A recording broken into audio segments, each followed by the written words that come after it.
আজ থেকেই শুরু হলো যুবসাথী প্রকল্পর অনলাইন প্রসেস। অনলাইন করার জন্য 10টি ডকুমেন্ট আপনাকে আপলোড করতে হবে। 21 থেকে 40 বছর বয়স পর্যন্ত মাধ্যমিক বা তার উপরে যে কোনো ডিগ্রি থাকলেই সে অ্যাপ্লাই করতে পারবে। কি কি 10টি ডকুমেন্ট লাগবে তা দেখে নেব। তবে কেউ যদি কোনো সরকারি প্রকল্প থেকে কোনো ভাতা পেয়ে থাকে তাহলে সে অ্যাপ্লাই করতে পারবে না। অনলাইন অ্যাপ্লাই করার জন্য apas.wb.gov.in এ যাব। অনলাইন অ্যাপ্লাই করার জন্য কি কি 10টি ডকুমেন্ট লাগবে তা আমরা এখানে দেখে নেব।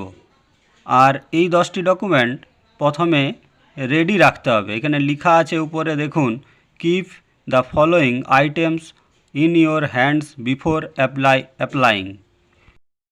ডকুমেন্টগুলি পিডিএফ ফাইলে করে নিতে হবে। 300 কেবির মধ্যে, ম্যাক্সিমাম 300 কেবির মধ্যে করতে হবে।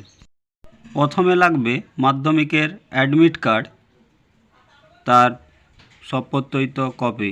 এগুলি 300 কেবির মধ্যে পিডিএফ ফাইল করে নিতে হবে। এরপর লাগবে মাধ্যমিকের মার্কশিট বা তার সমকক্ষ কোনো মার্কশিট হলেও চলবে। এরপর লাগবে আধার কার্ড। এরপর লাগবে ভোটার বা এপিক কার্ড। এরপর লাগবে পাসবই অর্থাৎ ব্যাংকের প্রথম পেজের জেরক্স। এরপর আপনার এসসি, এসটি, ওবিসি যদি কাস্ট সার্টিফিকেট থেকে থাকে তাহলে আপনি দিতে পারেন। এরপর লাগবে পাসপোর্ট সাইজের রিসেন্ট একটি ফটো, যেটি জেপিজি বা পিএনজিপি ফাইলের মধ্যে হবে এবং 50 কেবির মধ্যে।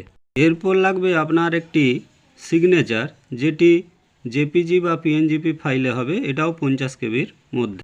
এরপর সর্বশেষ আইটেম হচ্ছে মোবাইল নাম্বারটি ভ্যালিড হতে হবে, যেটিতে ওটিপি সেন্ড করা যাবে।